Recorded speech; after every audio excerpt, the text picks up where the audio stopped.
Good morning, everyone, and welcome to today's I Need One of Those webinars. My name is Guy Sumner. I am an account manager at Servium, and I will be your host today. As you can see, something a little bit different from normal, and you'll see that my video is also there, and we'll be joined shortly by a couple of others. So welcome to Series 3 of the INOOT.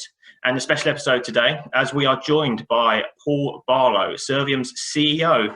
Good morning. Although it looks a little different to where you usually work. Paul, where are you today? Morning, Guy. Morning, everybody. Yes, so very long story short, because we've limited the time. Mid-January, we started having some work done on the house, which involved ripping out the floor downstairs. So we have no downstairs floor and a few walls missing. And halfway through the work, obviously the builders had to knock it on the head. So I relocated to what we've dubbed as our mobile command centre, better known as a caravan. Actually, it's a folding 1970s pop-up caravan in the garden. I don't know if everybody can get a real understanding of, but this is the sort of decor which I'm sure is going to cause challenges for my mental state going forward. But it's probably saved my marriage because I'm away from the wife for most of the day and I'm away from the kids. So I am literally that social butterfly that you can see above my head. Thanks, Paul. And Steve Dawes. So yeah, you may recognise the name, but may not recognise the face. Good morning, Steve. Where are you joining us from today? Morning, Guy. I'm in sunny Darlington. In my office at home, so nothing quite as sort of fancy as Mr. Barlow. So yeah, good morning, everyone. Good, thank you. And I am in sunny Guildford, so apologies if you hear a screaming child in the background, but we are obviously all working from home. So you should have been sent out a virtual pack of IOU Smarties, as apparently these are now classed as non-essential goods. So as soon as we're allowed back out, we'll get some put straight in the post for you. So all I want you to do is just sit back, enjoy this webinar, take around sort of 30 minutes of your time. So what is today's webinar all about? Today we are going to talk to you about COVID-19 and the impact it's had on the IT. So as you would have seen, we sent out a customer survey which had around 73 responses since last Friday. So if you filled it out, thank you very much for your feedback, and it has really helped us out to set the scene for today's webinar. So today we want to talk to you about the results of this. I'm going to go into detail about what Servium's done and what we're going to be doing, and also what some of our customers have done as well. There'll be a Q&A at the end, so please have your questions ready and we'll try and answer those for you. So moving on to the survey, the first question we asked was how prepared are you for remote working? As you can see here, it's very split. So 48% of people are fully prepared and 50% are somewhat prepared. Paul, passing to you, what has Servium done to prepare for remote working? So I think the first thing to say is we were in a relatively fortunate position in that we've got 3 locations, which meant people moved around those locations and had to be mobile. And we've got some remote workers who work from home full time. So we already had the groundwork prepared. And we also, over the years, have spent a reasonable amount of time and effort in preparing our backup DR plan. So we had the nuts and bolts of what we wanted to do. I think the second thing that helped us was that we really, as I'm sure everybody could, is gradually see the lockdown coming. So it enabled us to create a phased approach where we gradually got a number of end users to work from home.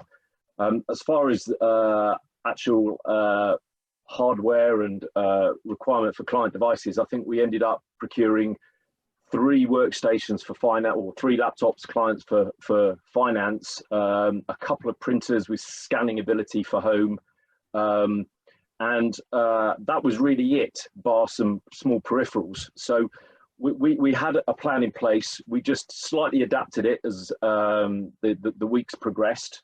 One of the key things we did for everybody is when we could see that this was going to happen at some point, we created literally a goodie bag for everybody.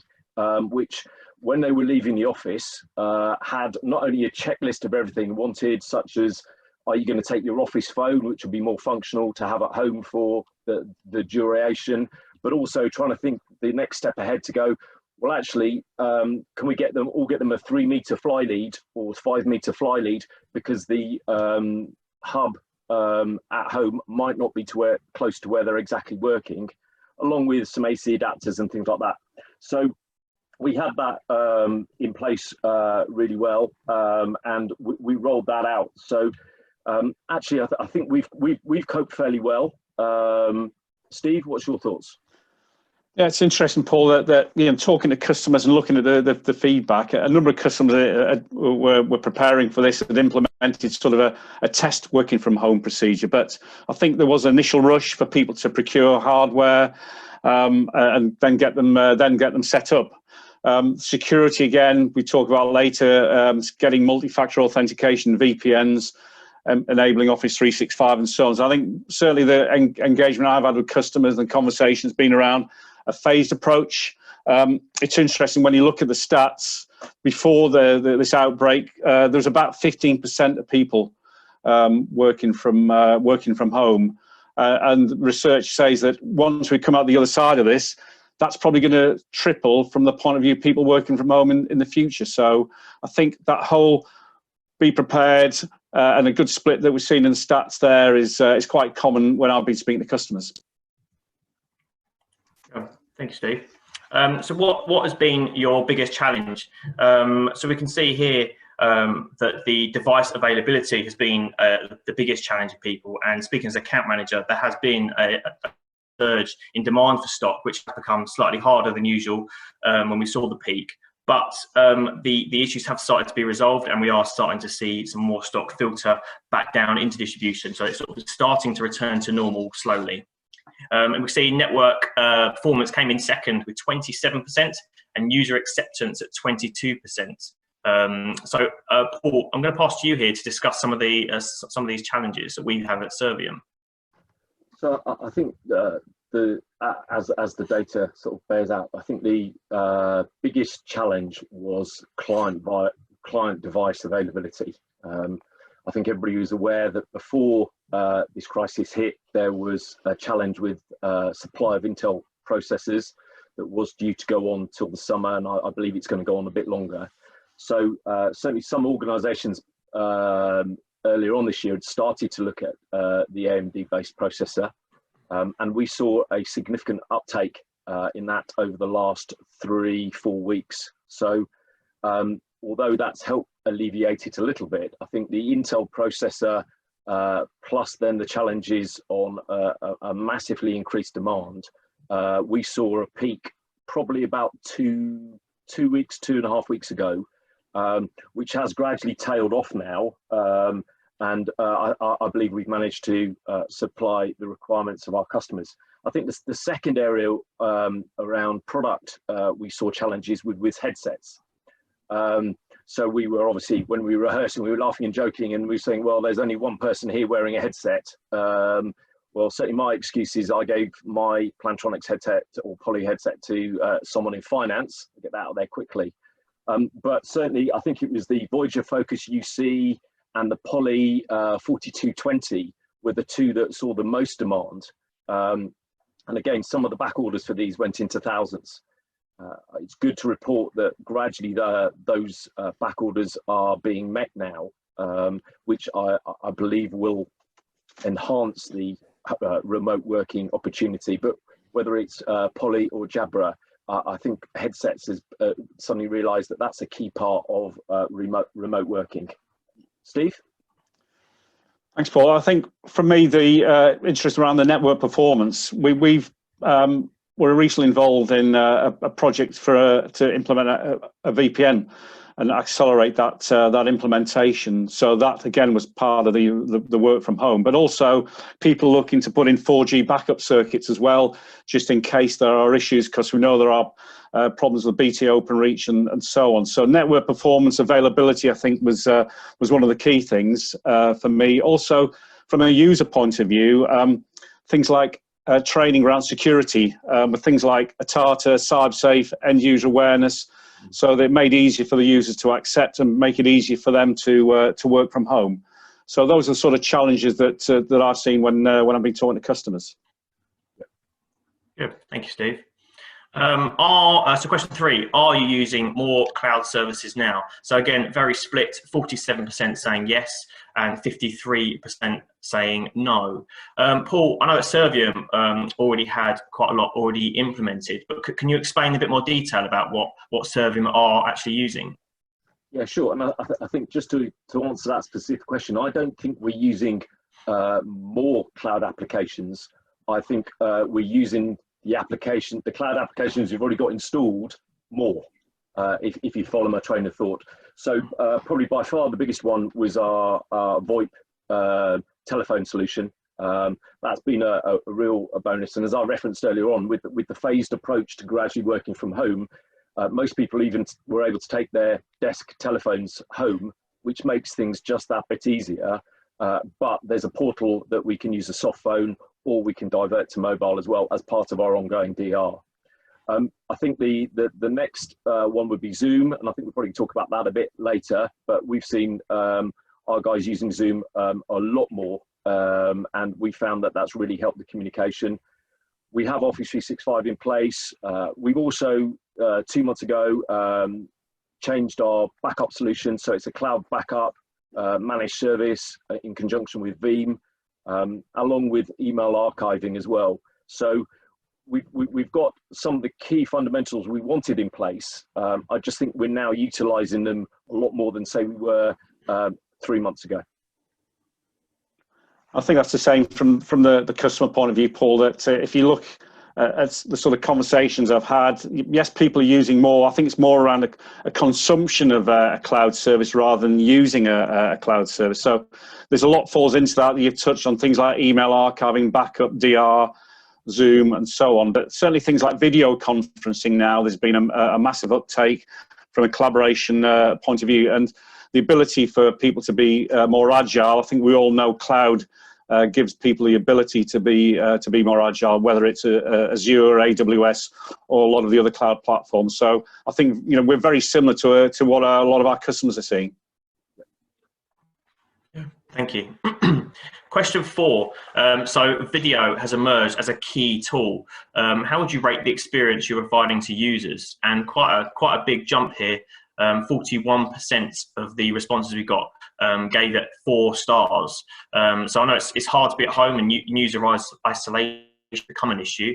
So Paul, what tools are Servium using to help users stay in touch? So I think the main one is Zoom, as we referenced earlier on. We rolled the platform out in the summer of 2018, and we were gradually getting to the stage where everybody was getting comfortable with it, whether it be on the desktop app or on a mobile. And we've been using it for monthly company meetings and weekly account manager meetings and management meetings. So we already had Zoom in place. I just think the use of it has skyrocketed over the last few weeks.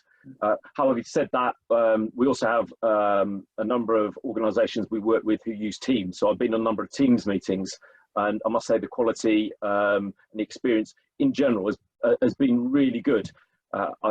Probably people have guessed that as I'm in the caravan, I'm on Wi-Fi at the moment. If it all goes horribly wrong, I've got an Annika Rice plan to run to the house and get into where the building work's being done and plug an Ethernet cable in.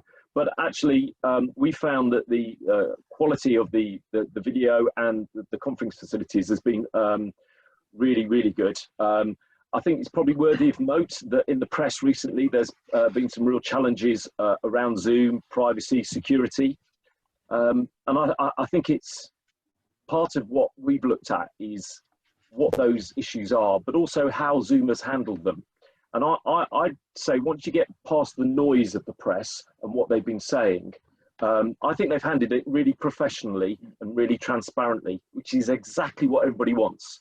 And I think since the news broke of some challenges, I've seen at least 3 updates to Zoom that I've loaded on my local client device, which I believe addressing some of these issues. So I think we're fairly comfortable with using Zoom now and going forward. Yeah, I think that's, again, conversations have popped up recently on that, but it certainly hasn't stopped customers implementing Zoom. We've seen a massive uptake on that because people are working from home, they're isolated, that need to collaborate and physically see each other, like we're doing today. A lot of CEOs, people at the top have wanted that sort of, that better collaboration where we're all used to, using audio. Customers saying they need that video experience now, and interesting. Yes, we've used Teams, we're using Zoom now, but I think some customers have suffered some challenges with Teams around from a video collaboration point of view. So again, we've got customers that are using both platforms but more for Zoom for video collaboration. But there are other tools out there. We've seen again people starting to implement things like Cisco WebEx as well, but I think from Zoom, it is easy to use, and I know is what we say, Paul. From your mobile command center, it is CEO proof, isn't it? I can use it. Anybody can use it. Yes. Good. Question 5 and 6. So we put these two together. This was around what's next for your IT team.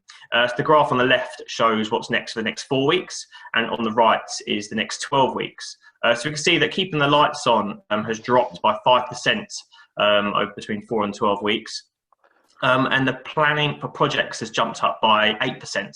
But the biggest increase we've seen was was progress of projects that otherwise wouldn't go ahead because of this, and that's increased by sort of 14%. So, Paul, how is Servium helping with longer term projects? So I think internally, there's probably two points to my answer. Internally, now that things are, and I think this probably goes for our customers and organisations we work with. Now, if you like, the peak is starting to settle down from getting everybody settled at home and working, and clearly it looks like the lockdown is going to be extended a bit further. Now that's starting to get to some form of normality from working from home, if there is such thing. Internally, we're starting to look at the projects and starting to use some of the time for that planning. But also, I think it's also a question of what are we going to be looking at? Have recent events changed the projects we're looking at, and perhaps dusting off some of the older projects that we got on the back burner? They probably perhaps moved up the priority list a bit. And then sort of the planning full stop for longer term projects or projects that are going to kick in after the lockdown is released.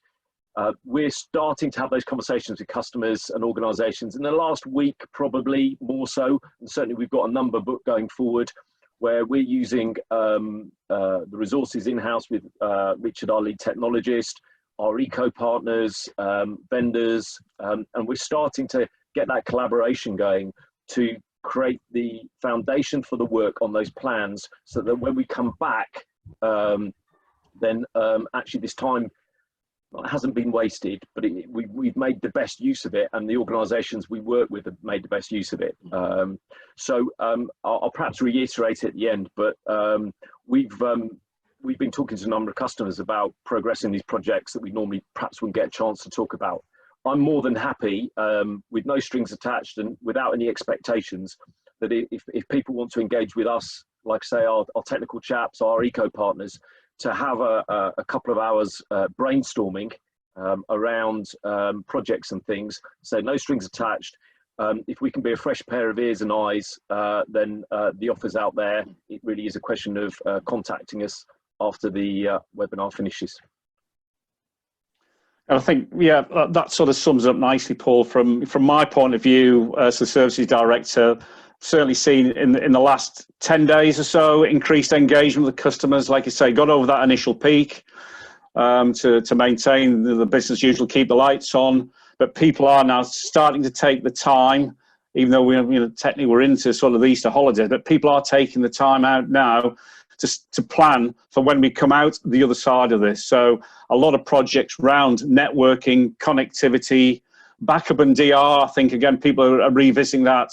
One customer yesterday who didn't really have a strong backup strategy.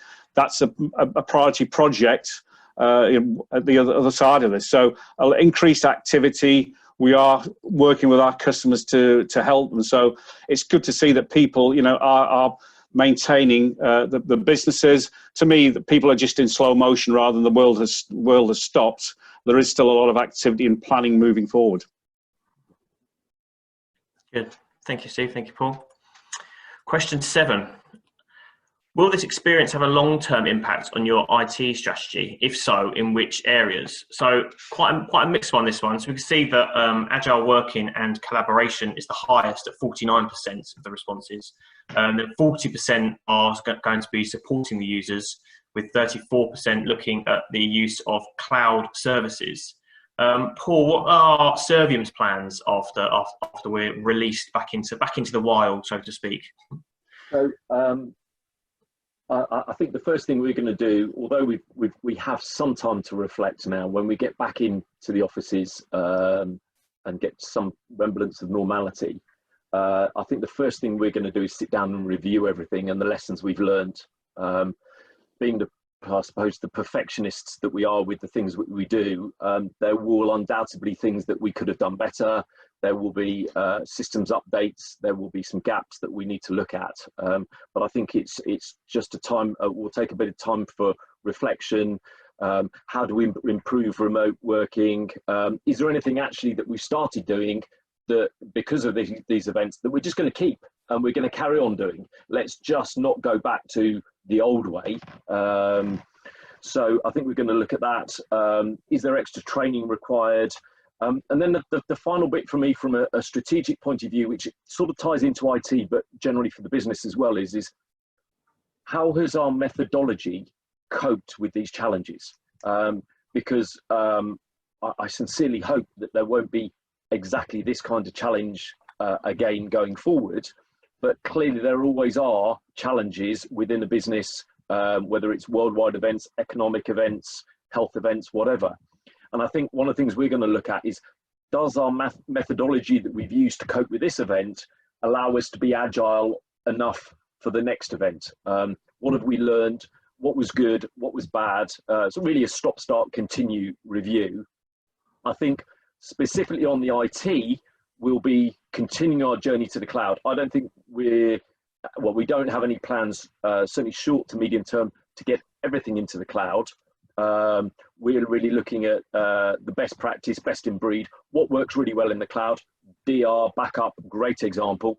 And what do we want to keep in-house for the moment, because we think it's better to have that more intimate control of perhaps our data, for example. So I think they're the two takeouts that I've taken. So for me, I think looking at the bottom two, Guy, the support of end users and so on. But what we've seen, certainly from my point of view, is that you've now got users who are working from home that typically were in an office environment. It's easy for an IT team to support them when they're at hand, and easy to support. But when they're remote, spread all over the country, they're a lot more difficult to support. So what we've seen is people, as they're buying the end user devices, taking out enhanced warranty support because they are at home.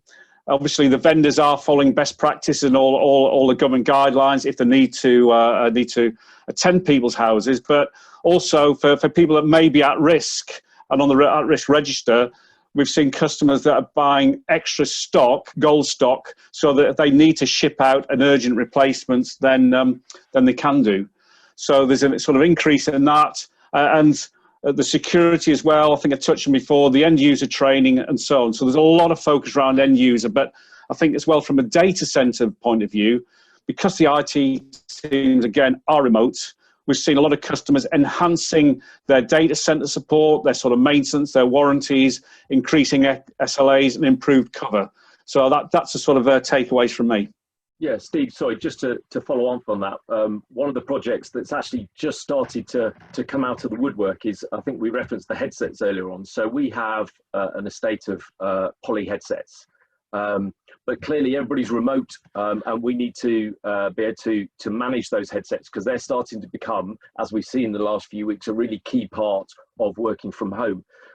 So we're now looking at solutions such as, for our estate, it will be the Poly Manager Pro, which is their cloud-based offering that allows you to monitor, manage and maintain those headsets, make sure they've got the latest updates, firmware updates, how the connections are working, where their assets actually are. So from this, we're actually starting to see new projects being created because people go, right, well, we've spent a considerable amount of money on headsets. How do we control them? How do we manage those assets? How do we make sure we're getting the best out of those assets? So certainly the Poly Manager Pro is one of the areas that we're going to be looking at going forward as well.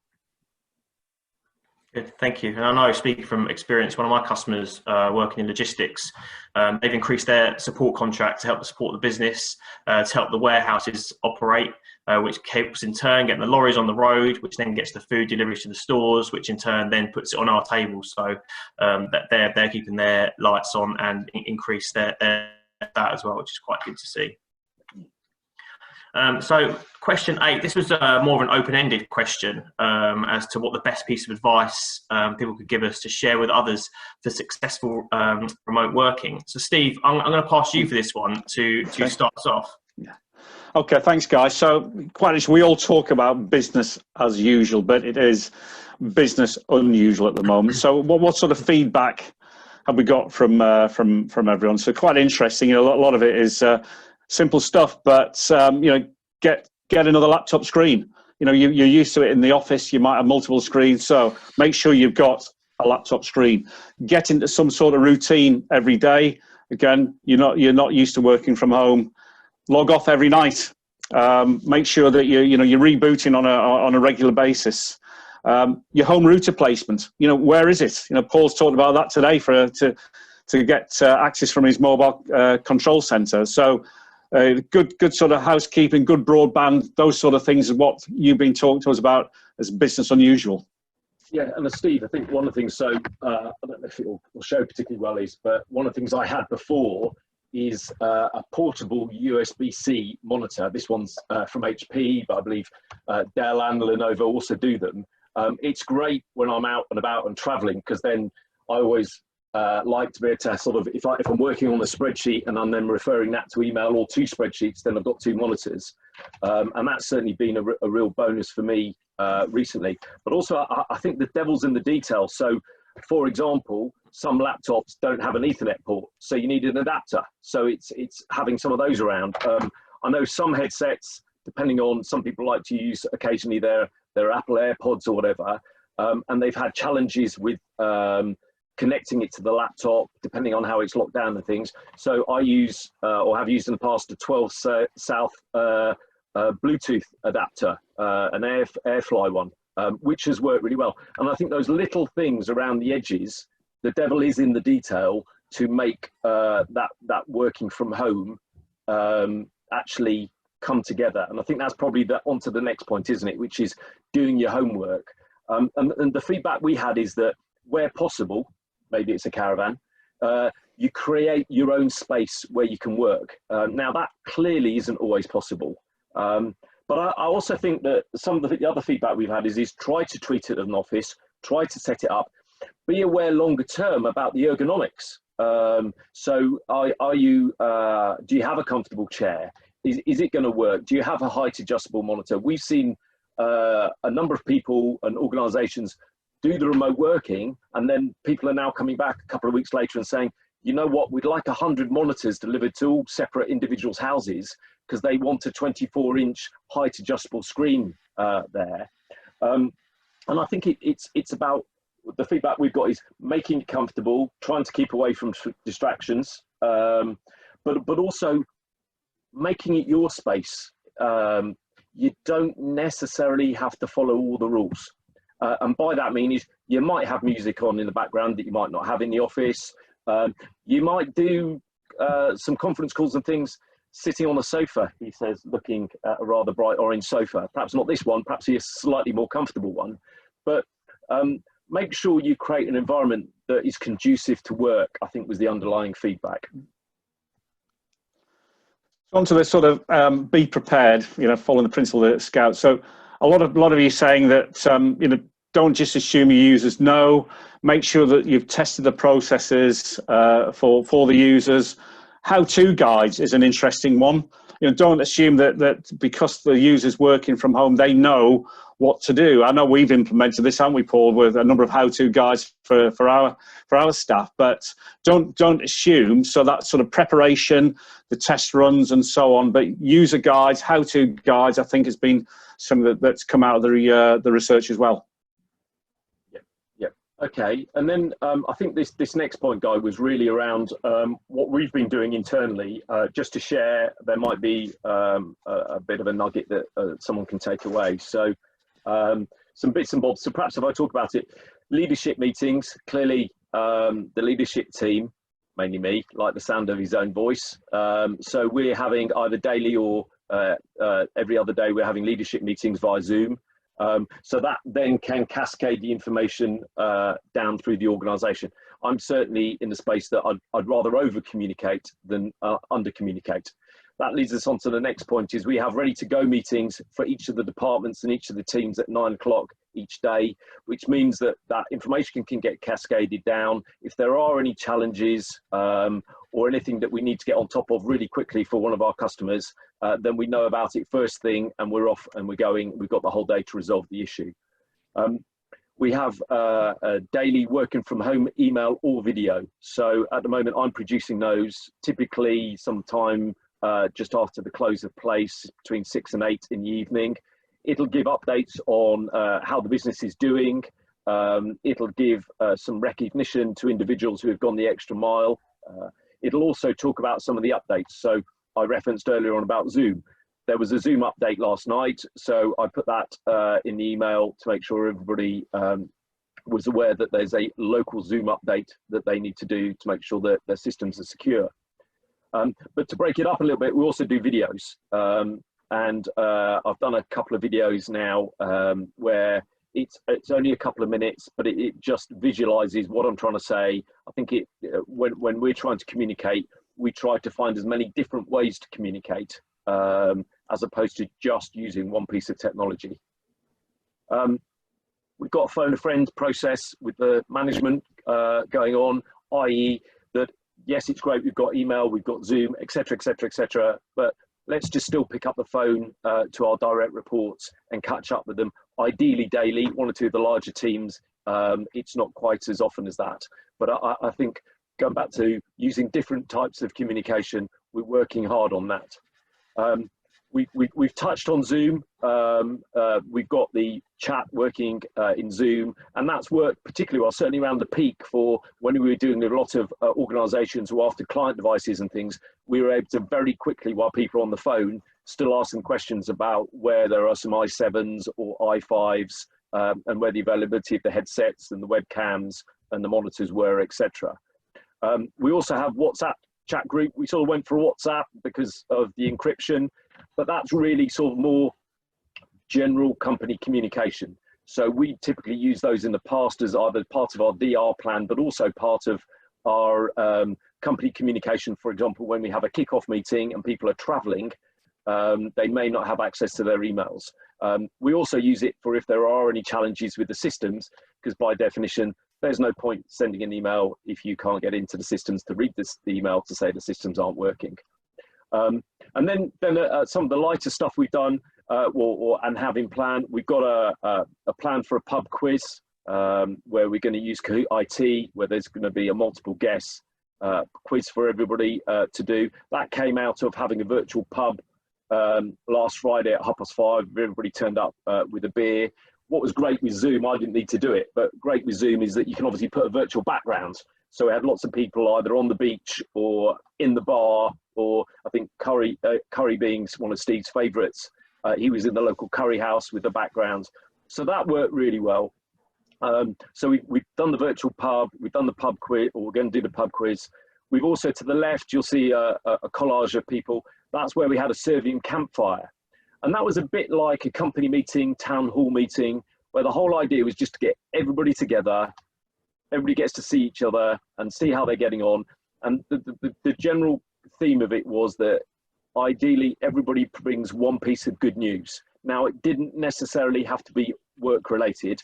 We just want some good news because there are enough challenges out there at the moment. And we found that really, really quite good for morale and quite uplifting that there were some really good news stories within the business where we've helped organisations and overcome challenges, but also some of the personal good news as well, which we could probably do with some of that at the moment. To the right hand side, I think I've already talked enough about WhatsApp, but another way of getting that handsome chap in front of you, bottom right on that slide, is Guy. So outside of work, Guy does personal training. So he very kindly volunteered to give us a personal training course or a PT course on, I think it's Tuesday. Yeah, it's Tuesday, because I've just stopped taking, for half an hour at lunchtime. We had 15, 20 people on it. The FD had a 2-2 on, which is a little questionable, but we've now managed to do, we recorded the whole session in Zoom. So we've got that for whenever we want something from the FD, we're going to use that for bribery. But it was really good to get everybody together and have a bit of fun. And those are the sorts of things that we've been putting together just to create and get that communication and make sure people don't feel that they are left out and they're remote, especially the people who are perhaps in a flat on their own. I think fundamentally for me, my business, this business is about the people. The people are the business. So if we look after the people, then the people will look after the business. They are our most important asset. And I'm incredibly proud of what we've achieved so far in these challenging times, but we've got to keep upping our game on that. I think we move on to the next slide now, don't we? Yeah. Yes. Steve. Over to you, Steve. Yeah, I think that the motivational thing has been key for us, certainly from my experience. And again, seeing our CFO in a 2-2 will definitely it's sort of ingrained in my mind now. So, but anyway, so back to some of the feedback. VPN, very personal network security. This some good feedback from everybody there. Security, quite interesting. You know, make sure it remains you know, sort of number one amongst all this sort of chaos and so on. You know, don't forget about security. So just keep focused on that. And VPNs. You know, we use a VPN from a security point of view. A lot of people saying don't sit on the VPN all day just to read emails, surf the internet and so on. Make sure that you're using it when you need it from a business point of view. Infrastructure, making sure it's in place. The hardware, you know, rebooting again every day, making sure that the updates are going through, whether it's for Windows, whether it's for Zoom or whatever other clients as well. But also, don't be afraid of the technology. I think was key from a sort of a personal point of view. So, Paul, I know you want to talk about your oddballs. So, yeah, so a couple of things that really sort of just didn't sit in some of the other categories. One of the ones which I'm sure was some feedback from more of a help desk point of view is being specific with any issues. And before you're specific with issues and challenges you've got working from home, make sure you've done the practical solutions first before reaching out, you know, sort of making sure the cable's plugged in and the switch is switched on, that sort of thing, or the battery's changed in the mouse. And don't assume anything, start from scratch and then build up from there. But the flip side is there's also people saying, make sure everybody knows, don't just get by. It's not a question of getting by, it's about being able to work properly from home. So if you then do need to ask those questions, make sure you ask those questions. I think one of the other ones was to improvise. It's not going to be the same as working from home. As Steve says, it's business unusual as opposed to business as usual. But it is possible almost to create any environment and get it working. And the last one, which was quite amusing, was have wine. And we've upgraded that a little bit to have wine and beer. And I think there's a more serious note to that, is that you sort of have to have a bit of downtime. And maybe this is the opportunity to have a little bit of that downtime and time with family in the house and things like that. And I think that's precious time that people should enjoy. Good. Thank you very much for that. So now we'll take some questions from all of you out there. So if there's anything that we can help you answer, please just hit the Q&A box, type in your question, and we'll answer those for you. So we've already had a couple in already while the webinar's been going on. So one of the questions is from Emma, and she asked, how long do you perceive the restrictions on PC supply will continue for? Shall I take that? Yeah. So I think it will continue into the summer, and it might trip over into the autumn as well. Certainly some of the major vendors had manufacturing plants in Wuhan, which was obviously the epicenter and where it unfortunately all started. So I think definitely the summer, but I think there's every danger that will trip on into the autumn as well, partly because of the interruption in supply, and also I think there will still be challenges with the Intel supply, but we're starting to hear some more positive noises from the vendors on that moving forward, and they're getting their heads around that. So I think that's probably where I'd be. Okay, thanks, Paul. And Brian has asked, are there any quick wins that you think we should be looking at here and now? I think for me, using the time that that you've got to look and to plan, so adjust accordingly. And I think for me, the motivational thing is absolutely key. Paul talked a little bit from our point of view that don't forget your users. They are your business. So keep doing things that are going to be motivational for your staff, and don't forget them. So those are sort of my thoughts on that, Guy. Yeah, and Guy, I'd just add, I think if it's at all possible to get any wins out of such a horrendous situation, it's around things like digital transformation has just been accelerated massively due to the current events. But I think getting sort of a level slightly lower, people have had to change and adapt, and quite often people don't like change. There's a lot of resistance to it. Well, people just didn't have an option, and we've had to change and adapt to our current situation. I think if we can continue that change curve and that ride that wave, if you like, of change after this event, then I think it's going to be a lot easier to implement new technologies, new ways of working, new procedures and policies, because people are currently used to change. The normal isn't the normal anymore. And I think there's definitely a benefit that we're seeing, that people are accepting there's got to be change, and let's keep that going. Good. Thank you. So thank you very much, everyone, for your time. What I'm going to do now is I'm just going to launch a poll. So if you could fill that out, it helps us deliver these webinars in the future. And if there's any suggestions that you'd like to see or like us to talk about more, then please do let us know. The email address is there on the screen, so just drop some ideas over to us. As you do that, let me tell you a bit more about our next INOOT. So your concerns around security appeared quite a lot in the survey. Therefore, we thought we'd launch something a little bit different again. So we're going to, with some recent stats that have come out, there has been a 600% increase in phishing attacks since Covid-19. So our next webinar on Friday the 24th of April is in partnership with Iron Scales, where we're going to take a closer look at their AI-powered phishing response, hosted by our very own face for radio, Steve Dawes, or maybe not face for radio anymore, as he is the face for TV now, as he's now had his live video broadcasted on INOOT.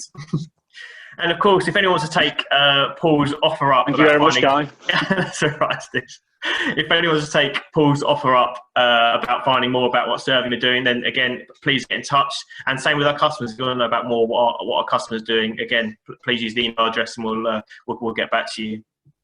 We also have a white paper from Polly on how to look after your headsets, which will also be sent out following this webinar, and that can also be shared with your end users as well. So again, thank you very much for your time. I know it's precious, but thank you very much again, and I want to thank Steve Dawes and Paul Barlow for their time this morning, and I hope everybody found it useful. And Yep. Stay safe, everybody. Good. Thank you. Stay safe. Thank you very much. Take care. Goodbye.